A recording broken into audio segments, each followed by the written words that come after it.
नमस्कार। आज हम भारत, पाकिस्तान और बांग्लादेश के बीच जो हाल में एक भू राजनीतिक तनाव की स्थिति बनी थी, उस पर बात करेंगे। हाँ बिल्कुल। हमारे पास दो अहम स्रोत हैं।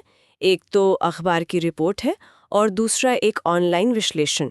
और ये दोनों ही इशारा करते हैं कि सीमा पर हालात काफी नाजुक हो सकते थे।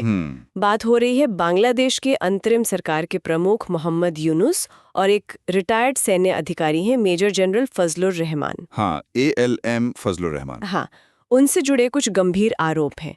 कहा जा रहा है कि जब भारत पाकिस्तान का तनाव बहुत बढ़ा हुआ था, हाँ। उस वक्त तब बांग्लादेश की तरफ से सीमा पर उकसावे की एक आप कह सकते हैं कथित योजना बनी थी। अच्छा। और इसमें सिर्फ यूनुस ही नहीं बल्कि उनके राष्ट्रीय सुरक्षा सलाहकार खलीलुर रहमान और सेना प्रमुख वाकिर उस जमान, इन लोगों का भी जिक्र है। बड़े नाम है ये तो। तो आज हम कोशिश करेंगे कि इन रिपोर्ट्स में जो दावे किए गए हैं उनको ठीक से समझें। हाँ, और देखें कि इसके पीछे क्या हो सकता है। बिल्कुल, चलिए शुरू करते हैं।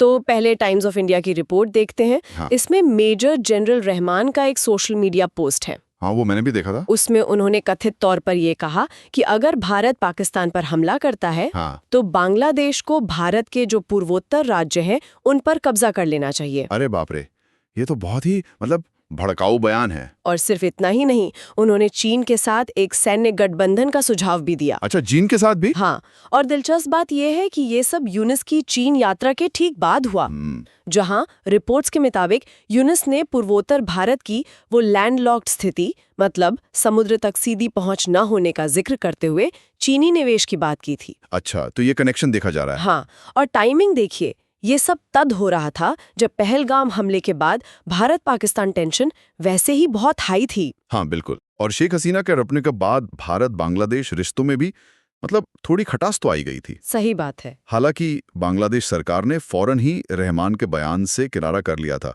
कहा कि ये उनका निजी विचार है। हाँ, ये तो स्टैंडर्ड लाइन होती है अक्सर। लेकिन फिर भी चिंता तो बढ़ी, क्योंकि रहमान सिर्फ एक रिटायर्ड ऑफिसर नहीं थे, वो यूनुस सरकार ने कमीशन बनाया था, उसके प्रमुख भी थे। अच्छा, तो पद पर भी थे। हाँ, तो सवाल उठता है कि क्या इतने अहम पद पर बैठे व्यक्ति की बात को सिर्फ निजी कह सकते हैं?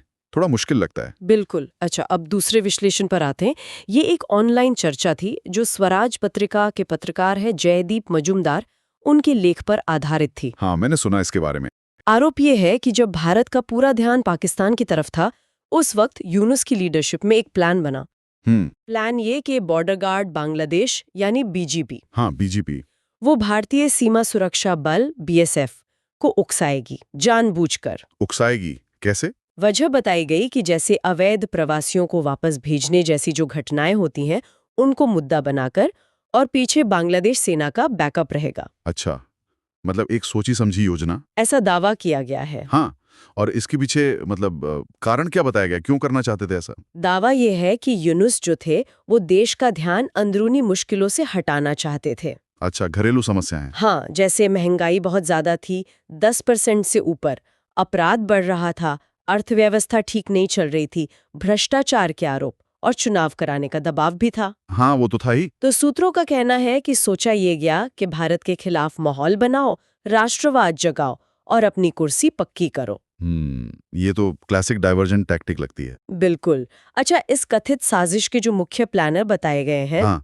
उनमें यूनुस तो है ही, उनके अलावा राष्ट्रीय सुरक्षा सलाहकार खलीलुर रहमान, वही जिनका जिक्र पहले हुआ था। हाँ, और quarter master general lieutenant general Mohammad Faizur Rahman, इन दोनों का नाम भी है। और इनके बारे में भी कुछ कहा गया है? हाँ, विश्लेषण में खलीलुर रहमान के बारे में कहा गया कि वो अमेरिकी नागरिक हैं और उनके कथित CIA लिंक हैं। अरे, और लेफ्टिनेंट जनरल रहमान के कथित ISI लिंक होने और सेना प्रमुख के खिलाफ तख्तापलट की कोशिश में शामिल होने का भी दावा है। बाप रे, ये तो बहुत गंभीर आरोप है। CIA, ISI, तख्तापलट। हाँ, ये सब स्रोतों में दर्ज आरोप है। इनकी पुष्टि हम नहीं कर रहे, पर ये बातें कही गई हैं। समझ गया। लेकिन फिर क्या हुआ? ये योजना आगे बढ़ी? यहीं पर कहानी में एक कह सकते हैं बड़ा ट्विस्ट आता है। अच्छा। विश्लेषण के मुताबिक बांग्लादेश के जो सेना प्रमुख हैं, जनरल वाकिर उस जमान, हाँ, उन्होंने इस पूरी योजना का जबरदस्त विरोध किया, बिल्कुल खुलकर। सेना प्रमुख ने खुद? हाँ, उन्होंने वायुसेना और नौसेना के चीफ्स और दूसरे सीनियर अफसरों से बात की और फिर कहा कि ये प्लान मूर्खतापूर्ण है और बेहद खतरनाक। साफ इनकार कर दिया। बिल्कुल, उन्होंने साफ कहा कि बांग्लादेश सेना के पास न तो भारत से लड़ने की कैपेसिटी है और न ही ऐसी कोई इच्छा या इरादा। ये बहुत बड़ी बात है। और कथित तौर पर उन्होंने बीजीबी को सीधे ऑर्डर दिए कि यूनिस के दफ्तर, जिसे वो लोग जमुना कहते हैं, हाँ जमुना, वहां से कोई आदेश न माने, बीजीबी सीधे सेना को रिपोर्ट करे। अच्छा, यानी सीधे प्रधानमंत्री कार्यालय के आदेश को मानने से मना कर दिया। एक तरह से हाँ, और ये भी कहा गया है कि जो विपक्षी दल है बीएनपी, उसने भी यूनिस को चेताया था इस बारे में। तो मतलब सेना के अंदर से ही इतना कड़ा विरोध हुआ? हाँ, ऐसा लगता है कि सेना के स्टैंड ने ही इस कथित योजना को रोक दिया। ये तो फिर अंतरिम सरकार और सेना के बीच काफी गहरे मतभेद दिखाता है। बिल्कुल, और ये तनाव अगर बढ़ता तो क्षेत्रीय समीकरणों पर भी इसका असर पड़ सकता था।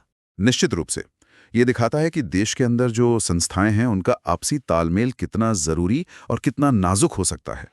इसी दौरान एक और बात सामने आई। भारत जो है वो सीमा पर तीस्ता प्रहार नाम का एक सैन्य अभ्यास कर रहा था। अच्छा, उसी वक्त? हाँ, तो अंदाजा ये लगाया जा रहा है कि शायद भारत को कुछ भनक लग गई थी इस संभावित गड़बड़ी की। हो सकता है। और ये अभ्यास उसी की तैयारी या एक सिग्नल हो सकता है। हाँ, ये संभव है, एक तरह का डिटरेंस। तो कुल मिलाकर देखें तो तस्वीर क्या बनती है? देखिए, एक तरफ तो वो रिटायर्ड मेजर जनरल का पब्लिक में दिया गया भड़काऊ बयान है। हाँ, और दूसरी तरफ सीमा पर तनाव पैदा करने की एक कथित गुप्त योजना, जिसे सेना ने ही रोक दिया सूत्रों के अनुसार। बिल्कुल।